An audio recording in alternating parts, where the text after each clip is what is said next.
Hello दोस्तों, कैसे हैं आप लोग। चलिए, तो हम लोग क्या पढ़ रहे थे। चार्ज। चार्ज को क्या हुआ था, दो पार्ट में बांटा गया था। ठीक है, एक तो फॉर्म ऑफ चार्जेस ए में, फॉर्म ऑफ चार्ज ए में, और दूसरा बी पार्ट जो क्या था, ज्वाइंटर ऑफ चार्ज। ठीक है, कहां से कहां तक है, चैप्टर 17 सेक्शन 211 से 224, यही तो है ना। ये वाला हम लोग ने फॉर्म ऑफ चार्ज जो है वो हम लोग ने पढ़ लिया है। कहां से कहां तक, 211 से 217 तक ये हम लोग पढ़ चुके हैं। अगर आप ये वीडियो पहली बार देख रहे हैं तो आप स्टार्टिंग से देखिए। सेक्शन 1 से हम लोग स्टार्ट कर चुके हैं और यहाँ तक पहुंच गए हैं। ठीक, सेक्शन 218 क्या पढ़ रहे हैं, ज्वाइंटर ऑफ चार्जेस। ठीक है, कहाँ है। 2 दिन से गर्मी बहुत थी, इतनी गर्मी में लेक्चर रिकॉर्ड करना पॉसिबल नहीं है, इसलिए 2 दिन लेक्चर नहीं है। यूपी से हूँ भाई, बहुत गर्मी पड़ रही है। क्या है 218, क्या बोलता है, सेपरेट चार्ज फॉर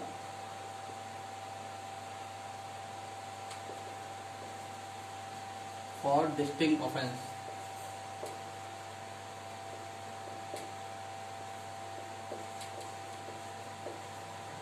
क्या है भैया, देखो जनरल रूल क्या कहता है। जनरल रूल बोलता है कि for every distinct offence, for every distinct offence, हर एक ऑफेंस के लिए, हर अलग ऑफेंस के लिए सेपरेट चार्ज होगा। ठीक है, सेपरेट चार्ज फ्रेम किए जाएंगे और हर सेपरेट चार्ज के लिए सेपरेट ट्रायल होगा। ये है सेपरेट ट्रायल होगा, ये है आपका जनरल रूल। क्या है भैया जनरल रूल, कि for every distinct offence there must be a separate charge and for separate charge there must be a separate trial. ठीक, ये तो जाए जनरल रूल जो कि बोलता है कि हर एक अलग ऑफेंस के लिए अलग अलग चार्जेस फ्रेम होंगे। ठीक है, और हर एक चार्ज का अलग अलग ट्रायल चलेगा, ये तो बोलता है। पढ़िए, कहाँ है 218। Separate charges for distinct offences, ये पार्ट भी है joinder of charges. For every distinct offence of which any person is accused there shall be a separate charge and every such charge shall be tried separately. वही बात है कुल मिला के। ठीक है, क्या है भाई, कि हर एक डिस्टिंक्ट ऑफेंस के लिए डिस्टिंक्ट, हाँ सही है, स्पेलिंग आती है मुझे। ठीक है, for every distinct offence there must be separate charge, और हर एक सेपरेट चार्ज के लिए एक सेपरेट ट्रायल होगा। ये तो है जनरल रूल। ठीक है, अब इसके एक्सेप्शंस हैं। एक्सेप्शंस क्या है, इसके एक्सेप्शन सबसेक्शन 2 में दिए हुए। सबसे पहला तो इसी का 218 का जो प्रोविजो है वो ये कहता है कि अगर एक्यूज्ड, पहली बात 218 का प्रोविजो ये कहता है कि एक्यूज्ड अगर कहता है, ठीक है, कंसेंट देता है, तो ज्वाइंट ट्रायल चल जाएगा। सारे चार्जेस का एक साथ ही ट्रायल चल जाएगा। अगर एक्यूज जो है, प्रोविजो में 218 प्रोविजो अभी हम लोग रीड मारेंगे, उसमें दिया हुआ है कि अगर एक्यूज कंसेंट देता है तो उसका ज्वाइंट ट्रायल हो जाएगा। मतलब सेपरेट चार्जेस के सेपरेट ट्रायल की बजाय एक साथ ट्रायल हो जाएगा। फॉर एग्जाम्पल, कोई आदमी है, एक ए है एक्यूज, जिसके ऊपर रेप और मर्डर दोनों के चार्जेस हैं। ठीक है, दोनों ही हैं। तो क्या बोलता है जनरल रूल, ये बोलता है कि रेप का अलग चलेगा, मर्डर का अलग चलेगा। ठीक है, दोनों अलग अलग चार्जेस फ्रेम होंगे और दोनों का ट्रायल अलग चलेगा। लेकिन अगर ए कहता है कि भैया माय लॉर्ड हमारा एक साथ ही ट्रायल चला दिया जाए, क्योंकि वो भी जानता है अलग अलग चलेगा तो और लंबा खिंचेगा, समझे कि नहीं, तो फिर ये अगर कंसेंट दे देता है तो एक साथ ट्रायल चल जाएगा। ठीक है, अब इसके एक्सेप्शंस हम लोग देख रहे हैं। जनरल रूल क्या है कि हर एक ऑफेंस का अलग चार्ज फ्रेम होगा, हर एक चार्ज का अलग ट्रायल चलेगा, ये जनरल रूल है। अब इसके एक्सेप्शंस हैं, तो एक्सेप्शंस का मतलब है कि ज्वाइंट ट्रायल चल जाए, है कि नहीं। बहुत सारे ऑफेंसेस का एक साथ ट्रायल चल जाना या बहुत सारे लोगों का एक साथ ट्रायल चल जाना, ये बोलते हैं ज्वाइंट ट्रायल। तो ज्वाइंट ट्रायल कैसे चलेगा, या तो joint trial of several offences, बहुत सारे ऑफेंसेस का ज्वाइंट ट्रायल चलना, या joint trial of accused, several accused, बहुत सारे एक्यूज्ड हैं उनका एक साथ ज्वाइंट ट्रायल चल जाना। ये दो तरीके से हो सकता है, ठीक है। अब जनरल रूल के एक्सेप्शंस क्या है, सबसे पहला तो 218 है, ठीक है। और 218 का सब क्लॉज 2 ये बोलता है कि भैया 219, 220, 221 और 223, एक मिनट चेक कर लें, हाँ यही है, ठीक है। ये 219, 20, 21 और 23, वेरी गुड। 219, 20, 21 और 23, ये 4 सेक्शन प्री के हिसाब से बहुत इंपॉर्टेंट है। क्या है, प्री में क्वेश्चन पूछा जाता है कि भैया ये बताइए कि प्री में वो लिख देंगे जनरल रूल, ठीक है। अब इसके एक्सेप्शंस कौन कौन से हैं, एक्सेप्शंस कौन कौन से हैं, तो ये नहीं प्रोविजो नहीं डालते हैं, बाकी के चारों सेक्शन डाल देते हैं कि 219, 220, 221, 223, इसके अलावा एक आध सेक्शन और डाल देंगे, 222 भी डाल देंगे, ठीक है, ऑप्शन में कि 23 की जगह 22 पड़ा हो। दूसरा जो है कोई और डाल दिया, 224 डाल दिया। तो आपको ये याद होने चाहिए 219, 220, 221 और 223 कहाँ पे दिया हुआ है, 218 के सबसेक्शन 2 में, कि ये इसके एक्सेप्शन है, ठीक है। एक एक्सेप्शन ऊपर दिया हुआ है, 218 के प्रोविजो में ही दे दिया है, ठीक। जब मेंस का आंसर लिखेंगे तब ये भी लिखना पड़ेगा, और ऑब्जेक्टिव में ये वाला पूछा जाता है। समझ आ रही कि नहीं बात, बहुत आता है ये। लास्ट ईयर उत्तराखंड में भी पूछा गया था, उत्तराखंड में लास्ट ईयर जो पेपर हुआ था उसमें पूछा गया था ये, ठीक, कि जनरल रूल के एक्सेप्शन कौन कौन से हैं। तो 19 है, 20 है, 21 है, 23 है। कौन कौन से हैं, 19, 20, 21 और 23, ठीक। चलिए पढ़ते हैं 218, फिर आगे बढ़े। ये सब एक्सेप्शन है, तो इसका मतलब अब जैसे उसमें 19 में दिया हुआ है कि एक साल के अंदर अगर उसने 3 ऑफेंस किए हैं सेम काइंड के, तो उनका भी एक साथ ट्रायल हो जाएगा, ठीक है। ऐसे ही 20 में, 21 में और 23 में, इन सब में सिचुएशन दी हुई है कि किन किन केसेस में ज्वाइंट ट्रायल चल जाएगा, समझे नहीं। चलिए पढ़े 218 का सबसेक्शन 1 तो हो गया, इसका प्रोविजो पढ़िए। Provided where the accused person, क्या है, provided that where the accused person by an application in writing so desire and the magistrate is of the opinion that such person is not likely to be prejudiced, thereby the magistrate may try together all or any number of charges framed against such person, ठीक है। तो क्या करेगा, अगर वो application लिख के देता है कि माय लॉर्ड कि मेरा एक साथ ट्रायल चालू कर दिया जाए, सारे ऑफेंसेस के जितने भी मेरे ऊपर चार्जेस लगे हुए हैं, सारे चार्जेस का सेपरेट ट्रायल ना करके एक साथ ट्रायल किया जाए, तो और अगर मजिस्ट्रेट को ऐसा लग रहा है कि ठीक है ज्वाइंट ट्रायल करने से केस में प्रेजुडाइज नहीं होगा, ठीक है, उसे कोई नुकसान नहीं होगा, तो फिर वो ज्वाइंट ट्रायल चालू कर देंगे, ठीक है। दूसरा क्या बोलता है, nothing in subsection 1 shall affect the operation of the provision of section 19, 20, 21 और 23, ठीक। 19, 20, 21 और 219, 220, 221 और 223 लाइन बना लीजिए और इंपॉर्टेंट लिख लीजिए, पूछा जाता है ये, ठीक। अब क्या है, अब इसमें जैसे इलस्ट्रेशन दिया हुआ है, A is accused of theft on one occasion and of causing grievous hurt on another occasion. क्या हुआ, इनका इलस्ट्रेशन लेते हैं कि एक जो ए था, ए ने एक टाइम पे थेफ्ट किया, ठीक, और दूसरे टाइम पे क्या किया, ग्रीवियस हर्ट किया, ठीक। अब इसका क्या है, अब इसका दोनों का सेपरेट चार्ज होगा, अलग अलग चार्ज फ्रेम होंगे, ठीक, और इन चार्जेस का सेपरेट ट्रायल चलेगा, यही बोल रहा है कि नहीं, कोई दिक्कत नहीं है। अब देखिए पहला एक्सेप्शन पढ़ते हैं, अब सारे एक्सेप्शन ही पढ़ने हैं, है कि नहीं। 19, 20, 21 और very good 23, 3 offences of same kind with in 1 year में बी चार्ज टुगेदर। क्या बोलता है 219 3 ऑफेंसेस ऑफ सेम काइंड,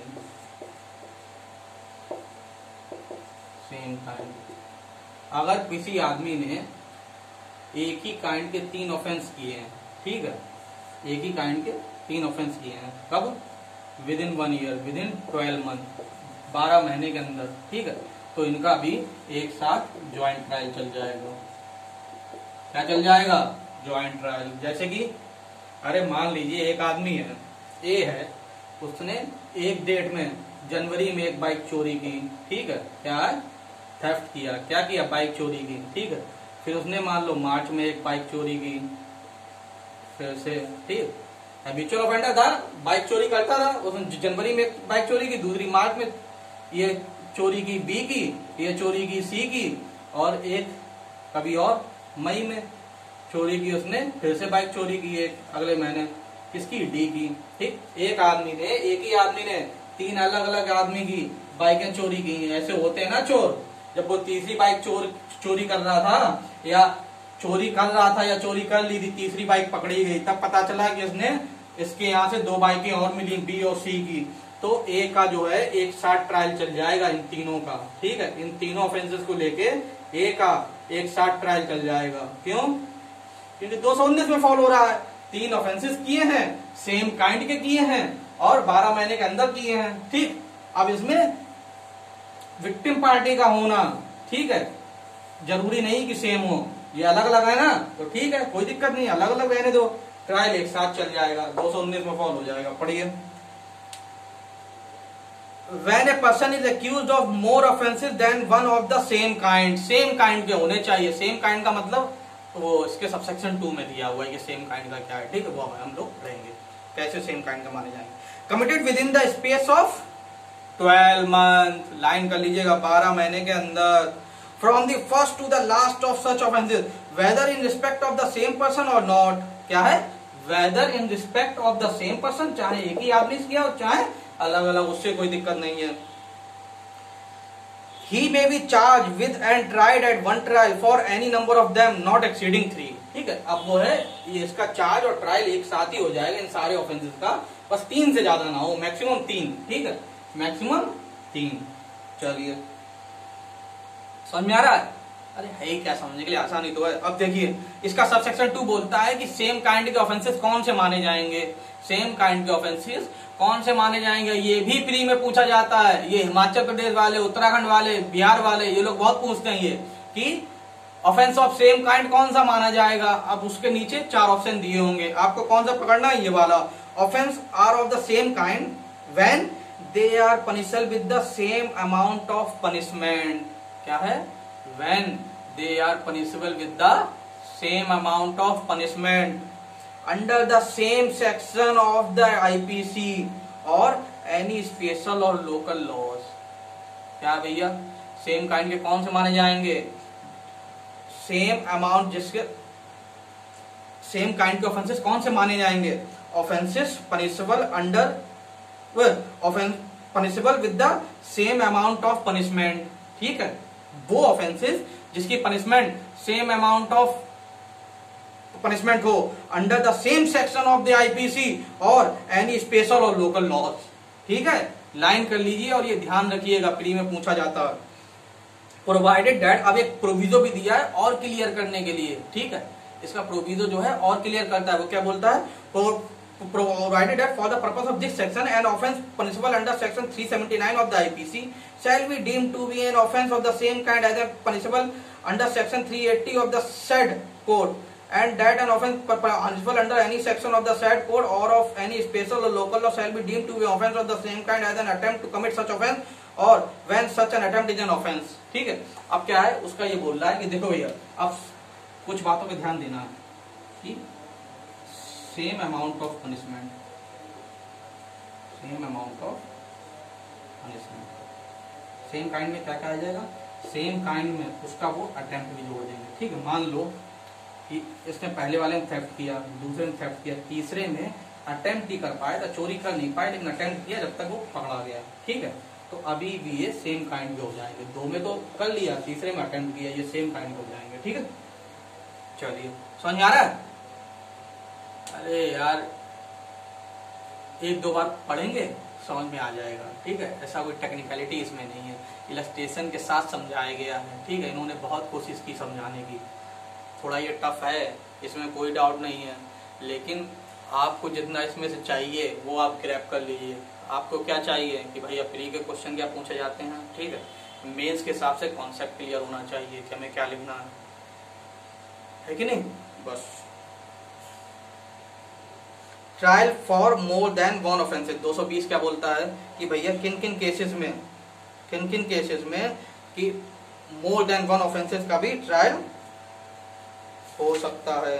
देखिए अब इसमें चार दिए हुए हैं, चार मेन है, पांचवा तो ऐसा ही है। चार प्रॉब्लम दी हुई हैं कि कब जो है कि सेम ऑफेंसेस में एक साथ ट्रायल चल जाएगा, ठीक है। किन किन सिचुएशन में एक साथ ट्रायल चल सकता है। 220 में चार अलग अलग सिचुएशन दी हुई हैं। पहली, if in one series of acts so connected together as to form the same transaction more offenses than when are committed by the same person, he may be charged with and tried at one trial for every such offenses। आया समझ में? नहीं आ रहा तो illustration बंद पड़िए, इसका तुरंत समझ में आ जाएगा। इलस्ट्रेशन अब देखिए इसके साथ साथ दिया भी हुआ है कि ये इलस्ट्रेशन टू सबसेक्शन 1, नीचे इलस्ट्रेशन दिए हुए ब्रैकेट में देखिए। इलस्ट्रेशन टू सबसेक्शन 1 में क्या है कि A rescue B a person in lawful custody.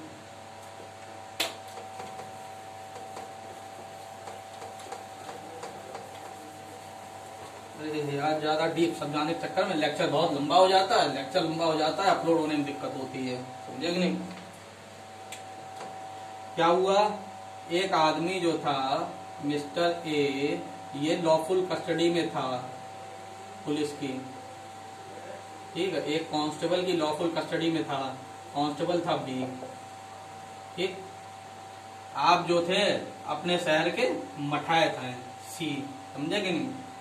आप अपने शहर के डॉन, डी लिखिए, आप अपने शहर के डॉन हैं डी। आप गए कोतवाली से तो नहीं छोड़ा पाएंगे, मान लो बी की कस्टडी में था, बी ने उसे पकड़ रखा था, आप गए और जबरदस्ती ए को बी की कस्टडी से छुड़वा लिया, ठीक। एक तो पहले यही अपने आप में ऑफेंस हो गया कि लॉफुल कस्टडी से उसे छुड़वाना। दूसरा, छुड़वाते समय आपने बी को भी हर्ट किया, ठीक है, उसके भी 2-4 मुक्के मार दिए, तो फिर ये 2 अलग अलग ऑफेंसेस हो जाएंगे, ठीक। अब एक तो 225 कि आपने लॉफुल कस्टडी से छुड़वाया, तीसरा 335, ठीक है। ये दोनों में आईपीसी, इन दोनों में आपका ट्रायल चलेगा। ये 2 चार्जेस आपके ऊपर फ्रेम होंगे और दोनों का एक साथ ज्वाइंट ट्रायल चलेगा, दोनों ऑफेंसेस का। ये बोलना चाहता है, पढ़िए।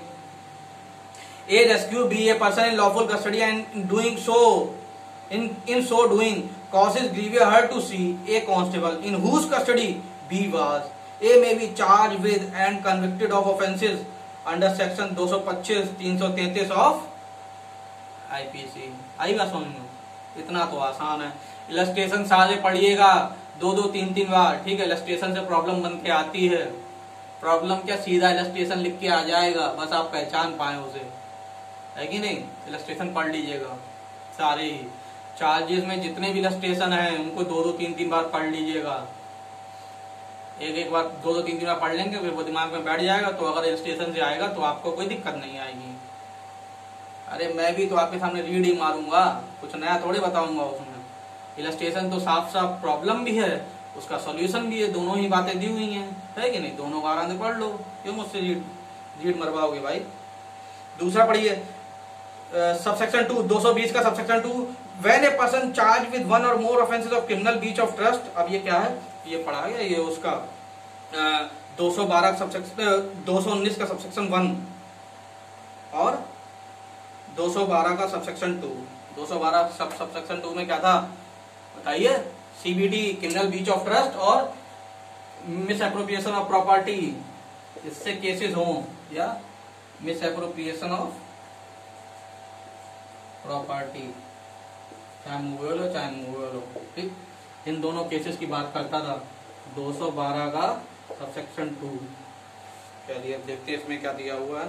When a person is charged with 1 or more offences of criminal breach of trust, dishonest misappropriation of property as provided in subsection 2 of section 212 or in subsection 1 of 219, is accused of committing for the purpose of facilitating, concealing the commission of that offence or those offences, one or more offences facilitating of account may be charged with and tried at one trial for every such offence. अब दो का क्या दिया हुआ है कि भैया इनके साथ साथ जिन्होंने ये ऑफेंस किए हुए हैं ना, उनके साथ साथ अगर कोई फैसिलिटेट भी कर रहा है तो उसका भी साथ में ट्रायल हो जाएगा। ठीक है, कोई क्रिमिनल ब्रीच ऑफ ट्रस्ट कर रहा है और कोई क्रिमिनल ब्रीच ऑफ ट्रस्ट करने में फैसिलिटेट कर रहा है, मदद कर रहा है, तो उसका भी तो साथ ही में ट्रायल होगा, है कि नहीं? दोनों का जॉइंट ट्रायल चल जाएगा। ठीक। तीसरा, if the act alleged constitute an offence falling within 2 or more separate definition of any law in force for the timing by which offences are defined or punished, the person accused of them may be charged with and tried at one trial for each of such offences. इसका ये देखिए, ये क्या बोलता है, if the act alleged constitute offence falling within 2 or more separate offences। अब आपने ऐसा ऑफेंस किया है जो दो सेक्शन में, आईपीसी के दो सेक्शन में फॉल हो रहा है कि नहीं? बहुत सारे ऑफेंसेस हैं जिसमें 2-3 एक साथ लग जाते हैं, ठीक है, सेक्शन, तो उसका भी एक साथ ट्रायल हो जाएगा। अब देखिए इलस्ट्रेशन इसका दिया हुआ है, A wrongfully strike B with a cane. ठीक है, A wrongfully strike B with a cane, A may be separately charge with and convicted of offences under section 352, 323 of IPC, है कि नहीं? अब उसके ऊपर दो धाराएं लग गई, कौन कौन सी? 352 और 323।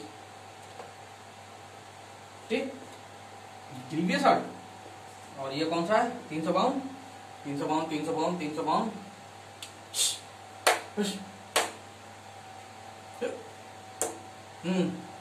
अरे यार क्या है पोपट।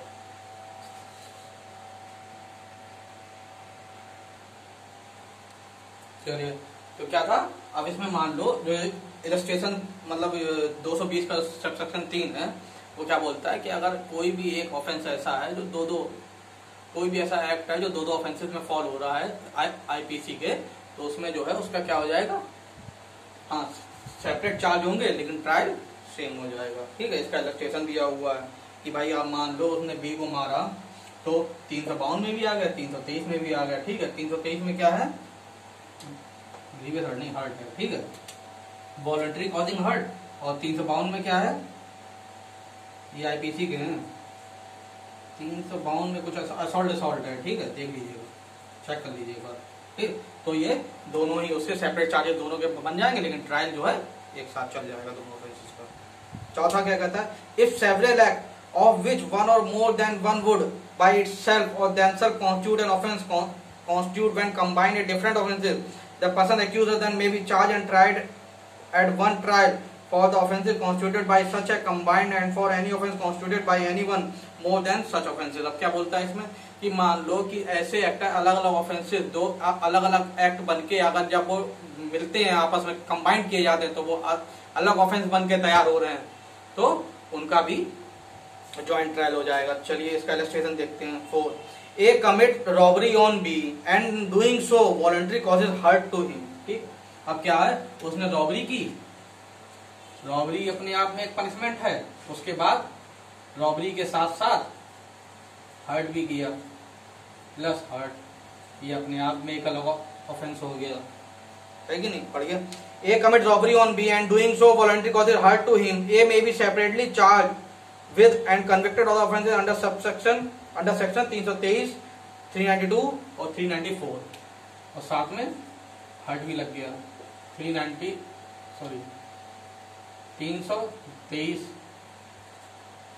392, 394, यही है ना? हाँ हाँ, ठीक है कि नहीं? चलिए, समझ में आ रही कि नहीं बात? अरे आसान ही है, कुछ है थोड़ी उसमें, क्या हम लोग पढ़ रहे हैं, ये वो सारी सिचुएशन है जब सेपरेट चार्ज का वन ट्रायल हो सकता है। ठीक है, एक ही ट्रायल में सारे चार्जेस का एक ही ट्रायल में काम चला सकते हैं। जनरल रूल क्या है कि हर एक अलग ऑफेंस का हर एक अलग चार्ज होगा, सेपरेट चार्ज फ्रेम किया जाएगा, और हर एक सेपरेट चार्ज का हर एक सेपरेट ट्रायल होगा, ये है जनरल रूल। ठीक, अब इसके एक्सेप्शंस हैं कि सेपरेट चार्जेस होने के बावजूद भी एक ही ट्रायल चल रहा है सबका, ये कब कब हो सकता है, ये सिचुएशन यहाँ पर सारी दी हुई है। समझ में आया कि नहीं आया?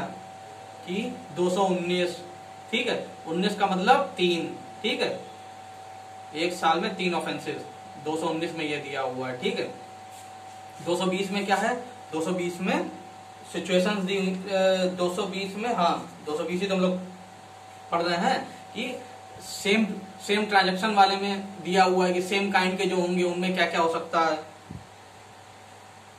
सेम काइंड नहीं, सेम काइंड तो 19 में था। 20 में क्या है, trial for more than 1 offences, कि 20 में 4 सिचुएशन दी हुई है कि इन 4 केसेस में भी उनका ज्वाइंट ट्रायल चल सकता है कि नहीं। अब 21 आ जाइए। 21 क्या बोलता है, where it is doubtful what offence has been committed. ठीक है, अगर कुछ भी समझ में ना आए तुरंत कमेंट करके बताना कि विशाल भैया ये बात समझ में नहीं आई, तो मैं अगला लेक्चर रिकॉर्ड करूंगा तो मैं समझा दूंगा। ठीक है, पहले खुद पढ़ के देखना 1-2 बार, रीडिंग मारना। ठीक है, एकदम वो भी मत बनो कि एकदम चम्मच से हर चीज आपको दी जाए, वरना खुद कुछ नहीं समझ पाओगे। अभी तो समझने बहुत बढ़िया लगेगा, हाँ सब समझ में आ गया, सब समझ में आ गया, लेकिन अगर आपका बिल्कुल उसमें एफर्ट नहीं हुआ समझने में, फिर क्या फायदा, भूल जाओगे। समझे तुम क्या है भैया, सेक्शन 221 क्या बोलता है, where it is doubtful what offence has been committed, where it is doubtful what offense has been committed।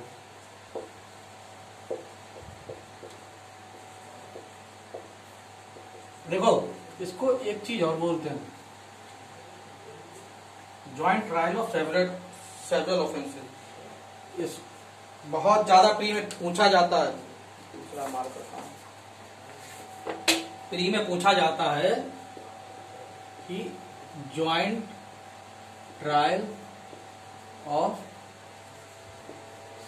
Separate offences कौन से सेक्शन में दिया हुआ है, क्या दिया हुआ है। इसी को where it is doubtful what offence has been committed को ही हम लोग ये बोलते हैं, प्री में पूछा जाता है joint trial of separate offences. लिख लीजिए बैरक में 221 के आगे क्या लिखा है, क्या आपको एक ना joint trial of separate offences पूछा जाता है सीआरपीसी में। Joint trial of separate offences कौन से सेक्शन में दिया हुआ है, 18, 19, 20, 21, 22।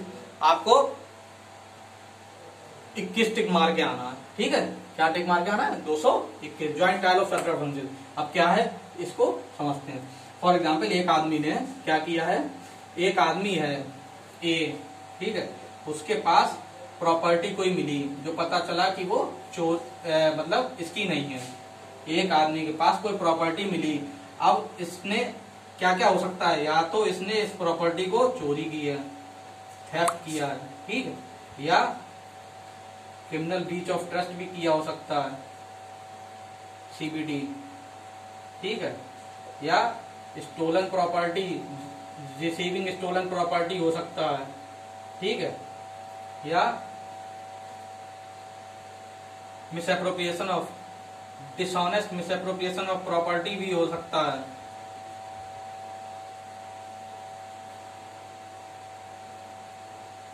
डिसऑनेस्ट मिसएप्रोप्रिएशन ऑफ प्रॉपर्टी, इतनी सारी चीजें हो सकती हैं। अगर किसी के पास कोई सामान मिले, मेरे पास मान लो कोई एक हीरा मिल गया, ठीक है, तो कैसे आया मेरे पास, अब मैं तो बता नहीं रहा मेरे पास कैसे आया, तो मेरे ऊपर क्या चार्जेस फ्रेम होंगे बताइए, क्या चार्ज मेरे ऊपर लगेगा।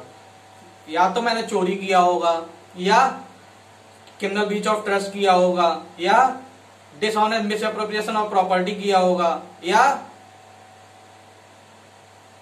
और भी चीजें हो सकती हैं। तो इसमें क्या लिखेंगे, तो फिर जब वो चार्ज फ्रेम करेंगे ना तो ये सारी चीजें डाल देंगे, ठीक है। तो क्या करेंगे, जब भी ये डाउटफुल हो, जब भी ये डाउटफुल होगा कि मैंने क्या ऑफेंस किया है, किस ऑफेंस में फॉल हो रहा है, तो जिस जिस चीजों के चांसेस होंगे वो सारी चीजें लिख दी जाएंगी, है कि नहीं। तो उसमें जो है अगर, तो उसमें क्या हो जाएगा, तो बाद में जो चीज प्रूव होगी, अगर थेफ्ट प्रूव हुआ तो थेफ्ट की पनिशमेंट दी जाएगी, criminal breach of trust prove हुआ तो क्रिमिनल ब्रीच ऑफ ट्रस्ट की दी जाएगी, ठीक है। अगर रिसीविंग स्टोलन प्रॉपर्टी हुआ तो उसकी पनिशमेंट दी जाएगी, है कि नहीं। जो बाद में प्रूव हो जाएगा उसी की दे दी जाएगी, लेकिन at the time of framing of charges ये सारे जो है लिख दिए जाएंगे। ठीक है कि इन्हीं इसी में से इसने कुछ किया है, तभी इसके पास एक प्रॉपर्टी आई है। चलिए पढ़िए क्या है भाई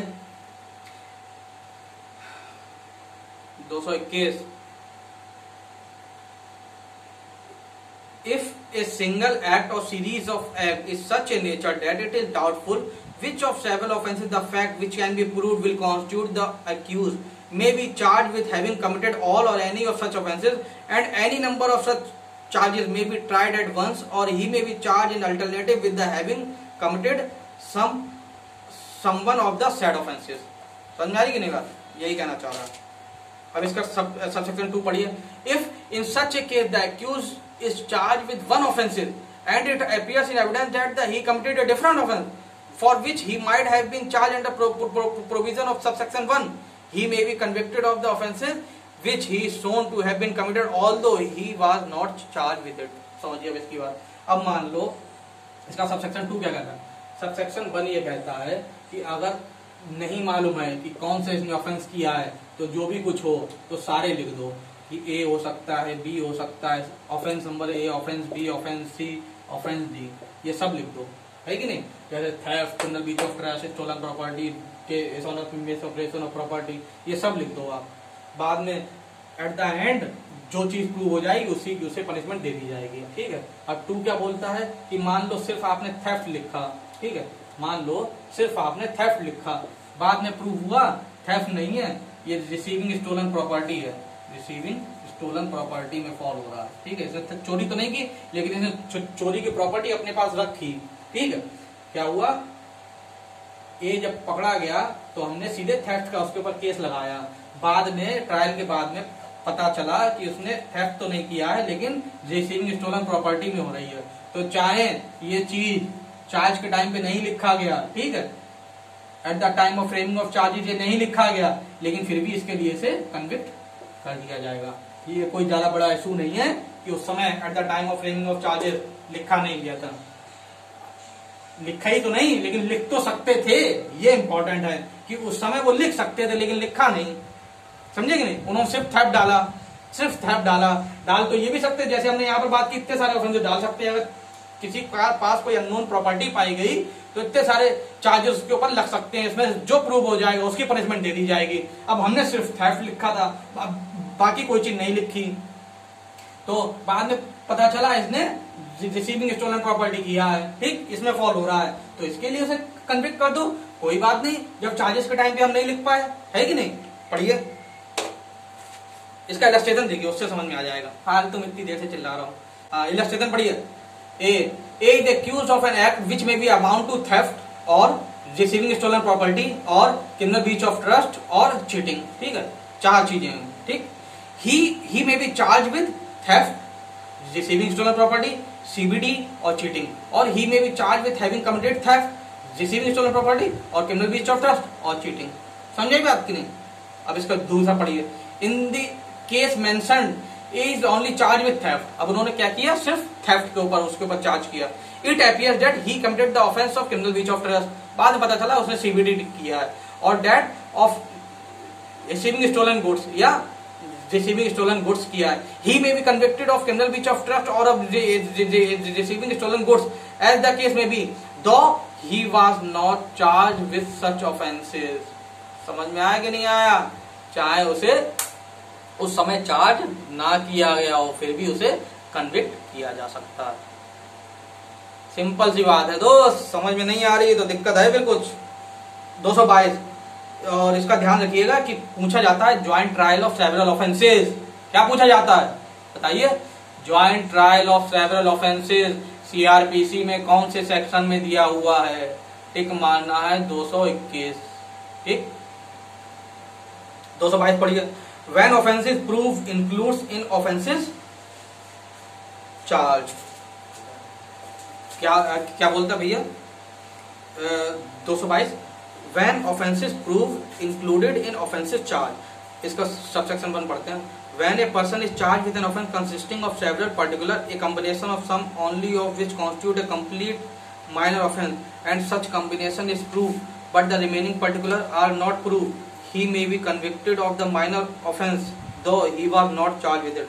एक रुको यार, ये छूट गया, रुकिए 220 पे आइए, 220 का सबसेक्शन 5, ये छूट गया, पता नहीं कैसे ध्यान आया अभी। हाँ, 220 का सबसेक्शन 5 पे आइए, छोटी सी बात रह गई कि nothing contained in this section shell affect section 71 of the IPC, कि भाई इसमें जो है 220 में जो चीजें दी हुई है ना, वो सेक्शन 71 को अफेक्ट नहीं करते आईपीसी को। सेक्शन 71 में क्या है, सेक्शन 71 में ये दिया हुआ है,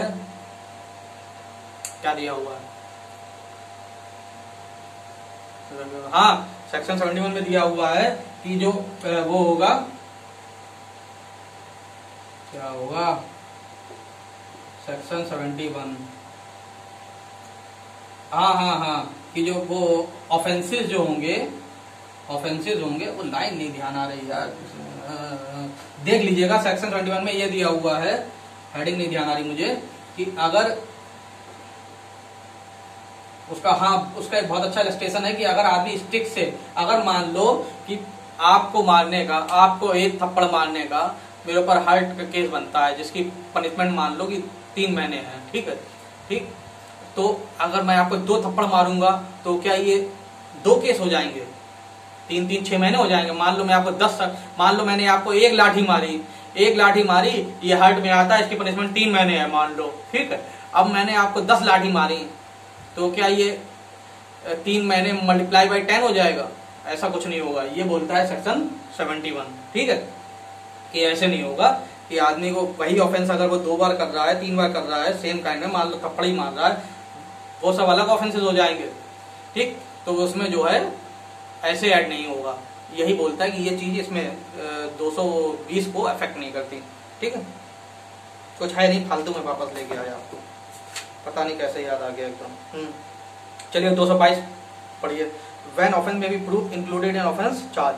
When a person is charged with an offence consisting of several particular, a combination of some only of which constitute a complete minor offences, and such combination is proved, but the remaining particular are not proved, he may be convicted of the minor offences though he was not charged with it. अब क्या बोलता है कि मान लो ये सिर्फ 222 जो है वो माइनर ऑफेंसेस की बात करता है। अगर माइनर ऑफेंसेस में ऐसा कुछ होता है, ऐसा कि चलिए रजिस्ट्रेशन इसका देखिए,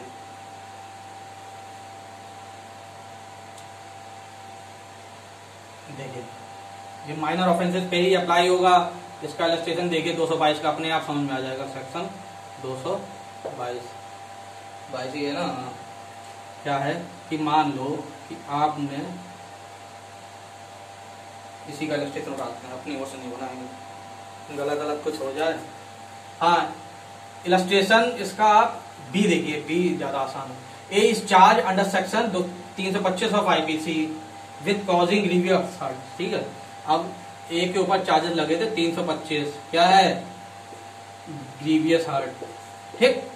अब बाद में पता चला कि इससे जो फॉल हो रहा है वो 335 में हो रहा है। 335 में क्या है, grievous hurt on sudden and grievous hurt on grave and sudden provocation, grave and sudden provocation. अब क्या होगा, मान लो किसी के ऊपर चार्जेस ये लगे थे कि भैया उसने ग्रीवियस हर्ट किया है, मेरे ऊपर चार्जेस थे कि मैंने आपके ऊपर ग्रीवियस हर्ट किया है। बाद में ये पता चला कि मैंने आपके ऊपर ग्रीवियस हर्ट इसलिए किया है क्योंकि आपने मेरे पास ग्रेव एंड सडन प्रोवोकेशन, आपने मुझे प्रोवोक किया, तब मैंने ऐसा किया, ठीक है। आप मुझे कुछ उल्टा सीधा बोल रहे थे जिसकी वजह से मैंने आपके ऊपर डंडा मार दिया तो मैं ग्रीवियस हर्ट में फॉल हो गया। पहले तो ग्रीवियस हर्ट का मेरे ऊपर केस चला, बाद में पता चला कि ग्रेव एंड सडन प्रोवोकेशन में हो रहा है, तो ठीक है। ये माइनर ऑफेंसेस में क्या होगा, चाहे ये इसका चार्जेस लगे हो ना लगे हो, एट द एंड इस पे कन्विक्ट कर दिया जाएगा, मुझे कोई फर्क नहीं पड़ता, है कि नहीं। चार्जेस क्या लगे थे 325 के, पता क्या चला कि केस 335 का निकला, कन्विक्ट कर दिया जाएगा, इसमें कोई दिक्कत नहीं है भैया। फिर से पढ़िए। When a person is charged with an offence consisting of several particulars, a combination sum only of which constitute a complete minor offence, and such combination is proved, but the remaining particulars are not proved, he may be convicted of minor offences though he is not charged with it. दूसरा, when a person is charged with an offence and fact proved of which reduce it to a minor offence, he may be convicted of a minor offence although he is not charged with it. है कि नहीं? ये भी इसी में follow होता है. दिक्कत तो नहीं आ रही कुछ? ये पता नहीं क्यों ऐसा लग रहा है कि आप लोग के समझ में नहीं आ रहा होगा. अगर ना समझ में आए तो प्लीज बताइएगा, ठीक है. When a person is charged with an offence, he may be convicted of an attempt to commit such offence, although the attempt is not separately charged. अब मान लो क्या हुआ, मेरे पास ग्रीवियस हर्ट का केस लगा, ठीक है. अब पता चला कि मैंने ग्रीवियस हर्ट तो नहीं किया, अटेम्प्ट ही किया, ठीक है. या मान लो थेफ्ट का केस मेरे ऊपर लग गया, पता चला थेफ्ट तो नहीं हो पाया था, सिर्फ अटेम्प्ट हो पाया था, अटेम्प्ट टू कमिट थेफ्ट, ठीक. तो क्या होगा, अटेम्प्ट चाहे उससे चार्जेस में जब चार्ज फ्रेम की जाए तो उसमें अटेम्प्ट नहीं डाला, लेकिन अगर अटेम्प्ट बाद में प्रूव हो गया तो मुझे अटेम्प्ट के लिए कन्विक्ट कर दिया जाएगा, ठीक है. Nothing in this section shall be deemed to authorise the conviction of any minor offence where the condition requisite for the initiation of proceeding in respect of that minor offences had not been satisfied. हटा दो, बेकार है.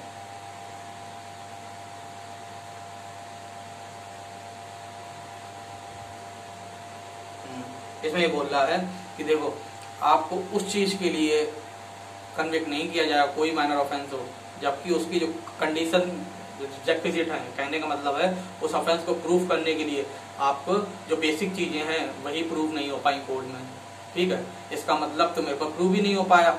अब मेरे ऊपर theft का case लगा, आप कह रहे हो कि अटेम्प्ट के लिए, थेफ्ट तो नहीं हुआ लेकिन अटेम्प्ट के लिए कन्विक्ट कर दो, तो अटेम्प्ट भी तो आपको प्रूव ही करना पड़ेगा, ऐसे थोड़े कन्विक्ट कर दोगे. समझ में आ रही बात की नहीं? कि अगर माइनर ऑफेंस के लिए भी कन्विक्ट तभी कर पाओगे जब वो प्रूव हो पाएगा, उससे पहले नहीं कर पाओगे, ठीक है. चलिए, व्हाट पर्सन में बी चार्ज ज्वाइंटली.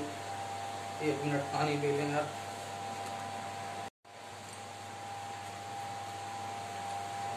चलिए, तो क्या रह गया अब, 323 और वो 223 और 224.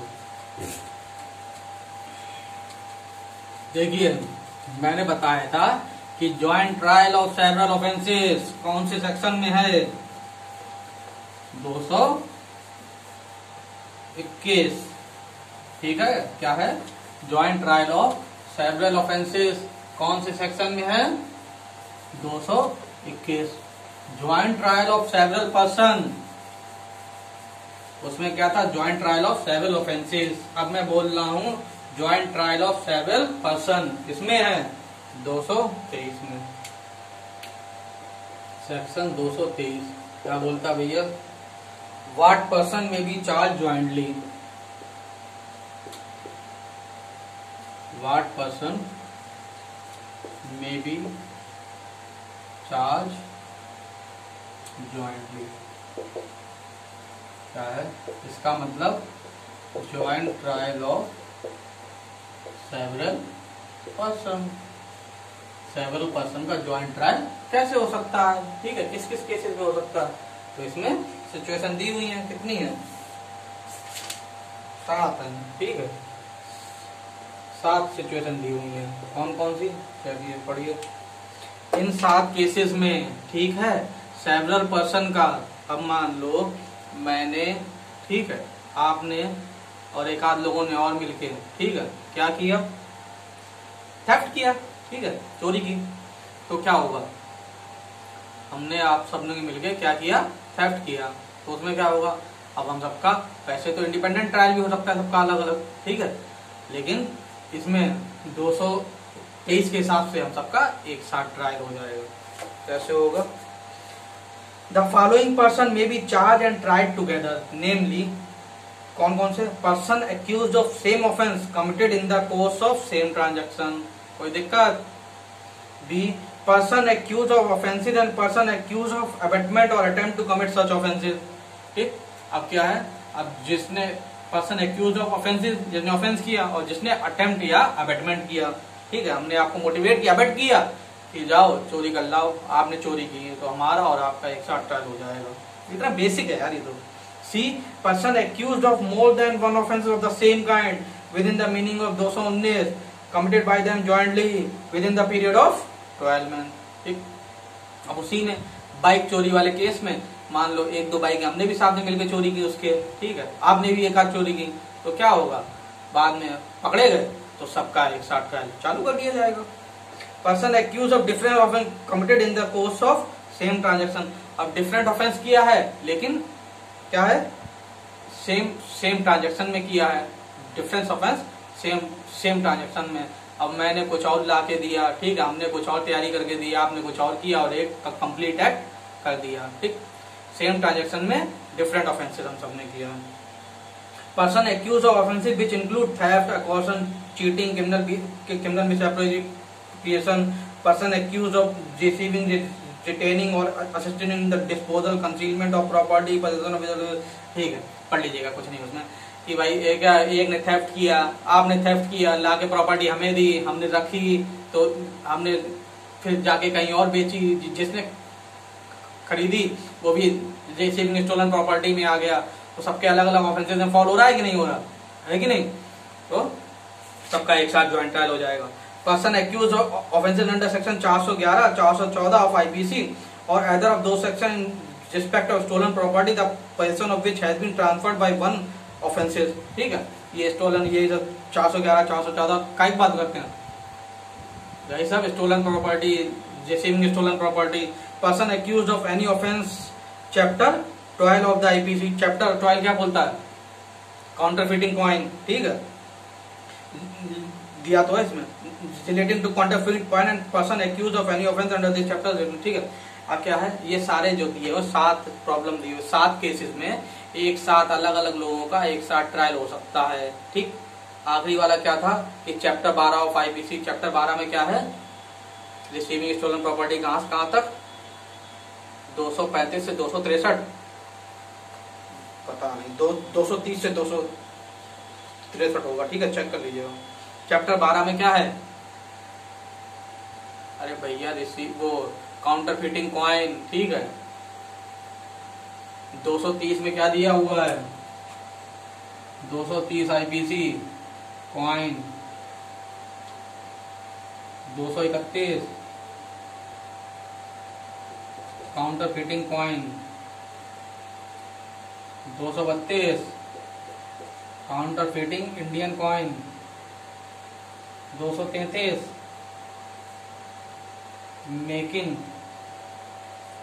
Making of counterfeiting coin, 234 making of counterfeiting Indian coin, ये सब दिए हुए कहां तक, 263A तक, चैप्टर 12 ऑफ आईपीसी। अब इसमें क्या है, ये मुझे याद करने में ऐसा लगा था जैसे, नहीं, नाम क्या है, अय्यर, रामास्वामी अय्यर, प्रोफेसर रामास्वामी मुत्तास्वामी अय्यर, समझे कि नहीं, बिल्कुल ऐसे ही है। सबसे पहले कॉइन, फिर काउंटरफीट कॉइन, फिर counterfeiting Indian coin, making and selling counterfeit coin, making and selling Indian counterfeit coin, ठीक है, ऐसे ही पूरा चलता रहता है, ये याद करिएगा, आसानी से हो जाएगा। हाँ, तो क्या है इसमें, अब मान लो मशीन मैं ला के दिया, ठीक है, मशीन मैंने बनाई, मशीन मैं लाया, छाप कोई और रहा है, डिस्ट्रीब्यूट कोई और कर रहा है, तो अगर हम सब लोग पकड़े गए ना तो सब लोग एक साथ ट्रायल चलेगा सबका, ये बोलता है, ठीक। अब क्या है, इसका एक प्रोविजो भी बोलता है कि अगर मजिस्ट्रेट, अगर कोई भी ऐसा ऑफेंस है बहुत से लोगों ने मिलके किया है जो इसमें फॉल नहीं हो रहा है, इन 7 में फॉल नहीं हो रहा है, तो अगर मजिस्ट्रेट को या कोर्ट ऑफ सेशन को ऐसा लगता है कि ठीक है ज्वाइंट ट्रायल हो सकता है इन सारे लोगों का, तो भी ज्वाइंट ट्रायल हो जाएगा, कोई दिक्कत, पढ़ लीजिएगा। 224 withdrawal of remaining charges on conviction of one of several charges, 224 का बोलता है, इंपॉर्टेंट है, लिख लीजिएगा, ठीक है, 224 इम्पॉर्टेंट, 221 भी इम्पोर्टेंट था, सारे इम्पोर्टेंट है यार, याद कर लेना, 211 से 224 तक पूरे याद कर लेना, एक और एक, कुछ है भी नहीं उसमें यार। इफेक्ट ऑफ एरर 215 बहुत इम्पोर्टेंट है। चलिए इस पे आइए, 224 क्या बोलता है कि विड्रॉल ऑफ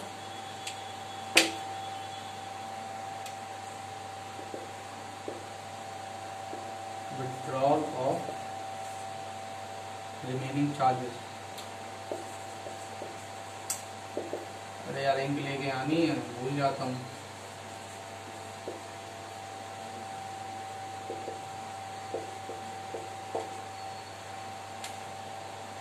सेपरेट चार्जेस।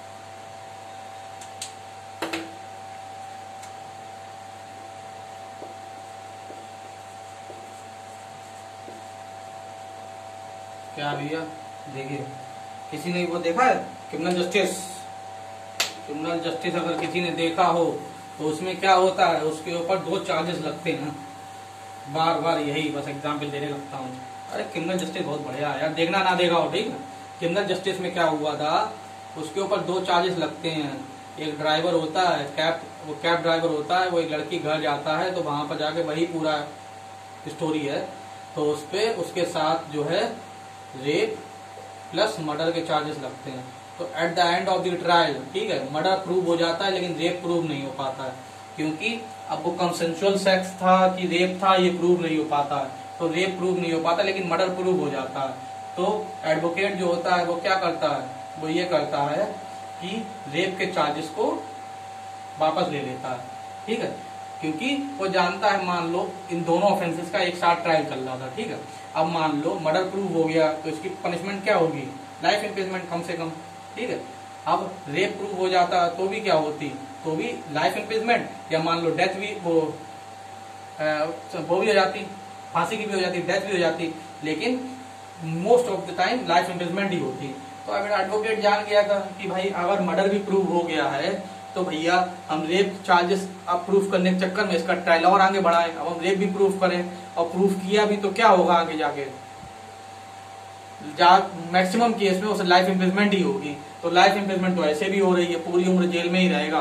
तो रेप के चार्जेस उसने वापस ले लिए, मर्डर के केस में उसे लाइफ इम्प्रिजमेंट हो गई थी, ठीक है। अब क्या हुआ, यही ये बोल रहा है कि 224 ये बोलता है कि मान लो किसी के ऊपर 2-3 चार्जेस लगे, ठीक है, मान लो थेफ्ट लगा और 1-2 चीजें लगी, ठीक है। मान लो यही दोनों मान लेते ना, यही है तो बिल्कुल सिंपल एग्जांपल, 2 चार्जेस लगे रेप का, मर्डर का, मर्डर प्रूव हो पाया था तो रेप के चार्जेस उसने वापस ले लिए, ठीक है। अब अगर इसमें कोई भी ये बोलता है कि अगर कोई भी चार्ज आपने वापस लिया है, विड्रॉ किया है, विड्रॉल किया है, तो उसका इफेक्ट क्या होगा, उसका इफेक्ट जो होगा वो एक्यूटल वाला होगा कि उस ऑफेंस में उसे एक्यूट कर दिया गया है। लेकिन इसका एक एक्सेप्शन भी है। एक्सेप्शन ये बोलता है कि अगर मान लो इस केस में क्या हुआ था, समझिएगा ध्यान से, बहुत इंपॉर्टेंट बात बोल रहा हूं।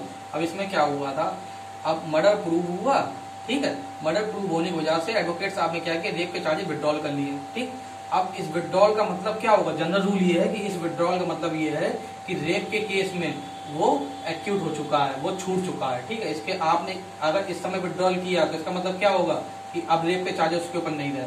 लेकिन इसका एक एक्सेप्शन भी है, मान लो कि अगर अपील हुई, अब उसने अपील की, अपील में क्या हुआ, अपीलेट कोर्ट ने मर्डर के चार्ज को हटा दिया, उन्होंने कहा नहीं, जजमेंट जो है लोअर कोर्ट का गलत है, ठीक है, मर्डर इसने नहीं किया। तो अब इस केस में ये रेप पे दोबारा चार्जेस लगा सकता है। सिर्फ एक ही एक्सेप्शन है इसका, क्या एक्सेप्शन है कि अगर आगे जाके जिस कन्विक्शन की पे होने पे मैंने जो चार्जेस हटा लिए थे उस कन्विक्शन को अगर सेट असाइड कर दिया जाता है तो फिर मैं जिस बाकी जो मैंने जो ऑफेंसेस को जो विड्रॉल करा लिया था उन पे दोबारा ट्रायल चालू कर सकता हूँ। अगर इसको सेट असाइड नहीं किया गया तो फिर इस पे चालू नहीं कर सकता हूँ, तो फिर ये क्या माना जाएगा, इसमें एक्यूटल माना जाएगा। समझ में आई बात की नहीं आई? नहीं आई? पीछे रिपीट करके फिर से सुनिएगा, ठीक है, आ जाएगी समझ में। अब इसमें क्या है, अब क्या होता है, 300 और पढ़ेंगे हम लोग, इसके साथ साथ 300 और देखना पड़ेगा। सेक्शन 300 क्या बोलता है, डबल जेओपार्डी की बात करता है। डबल जेओपार्डी कि आदमी अगर किसी एक ऑफेंस में एक बार उसका कन्विक्ट एक्यूट हो चुका है तो उसका दोबारा ट्रायल नहीं होगा, ठीक है। अगर 300 क्या बोलता है कि अगर एक बार कन्विक्ट एक्यूट हो चुका है तो उसका दोबारा ट्रायल नहीं होगा। और ये 224 क्या है, ये 300 का एक्सेप्शन ऑफ सेक्शन 300 क्लाउज 1 है। कैसे क्यों? क्योंकि ये बोलता है 300 क्या बोलता है, जब 300 हम लोग डिटेल में पढ़ेंगे तब ये बात फिर से समझाएंगे, ठीक है, तब आपको ज्यादा समझ में आएगी। अभी आप समझ लीजिए 300 सीआरपीसी का ये बोलता है, डबल जेओपार्डी की बात बोलता है कि अगर कोई आदमी किसी एक ऑफेंस में कन्विक्ट या एक्यूट हो गया, ठीक है, कन्विक्ट हो गया या एक्यूट हो गया कंप्लेंट कोर्ट द्वारा, तो उसका दोबारा ट्रायल नहीं चलेगा, ठीक। यहाँ पर ये बोल रहा है कि यहाँ पे विड्रॉल का इफेक्ट एक्यूटल के बराबर होगा, ठीक है, लेकिन फिर भी इसका एक्सेप्शन है कि अगर जो चार्जेस हैं वो सेट असाइड हो जाते हैं, तो उसका फिर से ट्रायल चल जाएगा, ठीक है। तो इस वजह से ये 300 का एक्सेप्शन हो जाता है। चीज समझ में आए बढ़िया बात है, अभी ना समझ में आए तो कोई दिक्कत नहीं है, ठीक है, कोई दिक्कत नहीं। जब 300 पढ़ेंगे हम लोग डिटेल में तब ये समझा देंगे। अभी के लिए आप इतना लिख लीजिए 224 जो है वो एक्सेप्शन ऑफ सेक्शन 300 क्लाउज 1 है, इतनी बात लिख लीजिए। समझ में आ गई? बहुत बढ़िया। नहीं है समझ में, कोई दिक्कत वाली बात नहीं है, 300 पढ़ाया जाएगा, जब पढ़ाया जाएगा तब आराम से समझ में आ जाएगा, क्योंकि उसको 300 को डिटेल में समझाना पड़ेगा, तब ये बात आपके सही से घुसेगी दिमाग में। दूसरी बात, एक चीज और छोटी सी बात और डालिए दिमाग में, रहन दें, बता ही देते हैं, छोड़ो, वैसे आगे बताया तो जाएगा। 321 क्या बोलता है, विड्रॉल बताता है कि कब कब विड्रॉल हो सकता है, ठीक है। विड्रॉल के केस में क्या होगा, अगर पब्लिक प्रोसिक्यूटर चाहता है तो विड्रॉल कर सकता है केस, ठीक है, कोर्ट की कंसेंट से पब्लिक प्रोसिक्यूटर केस को विड्रॉल कर सकता है। तो विड्रॉल का इफेक्ट क्या होगा, विड्रॉल का इफेक्ट होगा कि अगर चार्जेस फ्रेम हो गए हैं, अगर चार्जेस फ्रेम हो गए हैं तो विड्रॉल का इफेक्ट, अगर फ्रेम नहीं हुए हैं, चार्ज फ्रेम नहीं हुए हैं तो ये डिस्चार्ज माना जाएगा, ठीक है, और चार्ज फ्रेम हो गए हैं तो ये एक्यूटल माना जाएगा। अब दोनों में अंतर क्या आता है भैया, अगर डिस्चार्ज है, मैंने कोई केस विड्रॉल कर लिया, कोई केस था, ठीक है, चार्ज फ्रेम होने वाले थे, चार्ज फ्रेम होने से पहले मैंने केस विड्रॉल कर लिया, वापस ले लिया, ठीक है, पब्लिक प्रोसिक्यूटर से कह के हमने केस वापस ले लिया, ठीक। तो अब मैं उसे दोबारा केस करना चाहता हूँ, क्या मैं कर सकता हूँ? बिल्कुल कर सकता हूँ। क्यों? क्योंकि उस समय चार्जेस फ्रेम नहीं हुए थे, डिस्चार्ज माना जाएगा। डिस्चार्ज अगर है तो दोबारा ट्रायल चालू हो सकता है, लेकिन अगर चार्ज फ्रेम हो गए उसके बाद मैंने वापस लिया केस तो फिर वो एक्यूटल माना जाएगा। एक्यूटल माना जाएगा तो 300 अप्लाई हो जाएगा, 300 अप्लाई हो जाएगा तो उसका दोबारा ट्रायल नहीं चल सकता। इतनी सी बात है, समझ में आ जाए बहुत अच्छी बात है, ना समझ में आए कोई दिक्कत वाली बात नहीं है। आगे ये सब दोनों सेक्शन पढ़े जाएंगे, ठीक है। अभी कितना पढ़ना है, अभी हम लोग को 224 पे ध्यान देना है कि withdrawal of remaining charges. Withdrawal, अगर कोई एक चार्ज प्रूव हो गया है, ठीक है, बहुत सारे चार्जेस थे, बहुत सारे सेक्शन लगे हुए थे। सेक्शन ए है, इसकी ऑफेंस था, इसमें 3 साल की सजा थी। एक बी है, उसमें 5 साल की सजा थी। एक सी है, उसमें 10 साल की सजा थी, ठीक।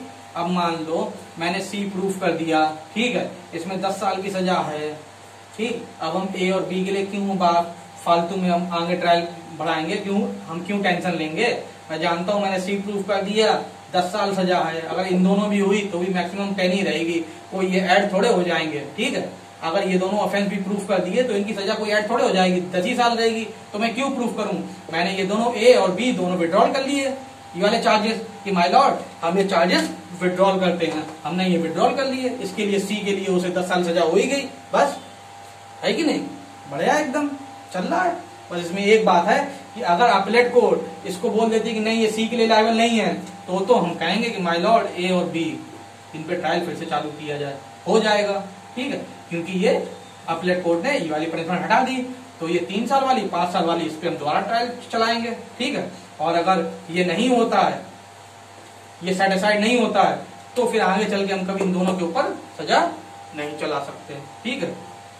भाई आई बात समझ में, सिंपल सा ही है, रीडिंग मारिएगा समझ में आ जाएगा, ठीक है। Thank you. और एक बात और भाई साहब, आप लोग वो क्या कहते हैं, टेलीग्राम चैनल भी ज्वाइन करिए, ठीक है। इसमें लिंक दिया हुआ है, मैं हर बार बताना भूल जाता हूँ, समझे नहीं, कि आपको टेलीग्राम चैनल ज्वाइन करना है, ठीक है। और इंटरनेशनल लॉ के भी लेक्चर अनिकेत सर डाल रहे हैं, उनके लेक्चर देखिए, ठीक है। अगर किसी को इंटरनेशनल लॉ पढ़ना है, उसके अलावा प्लेलिस्ट जरूर चेक किया करिए हमारे चैनल पे जाके, ठीक है। चलिए इतनी सी बात थी, ठीक है। Thank you.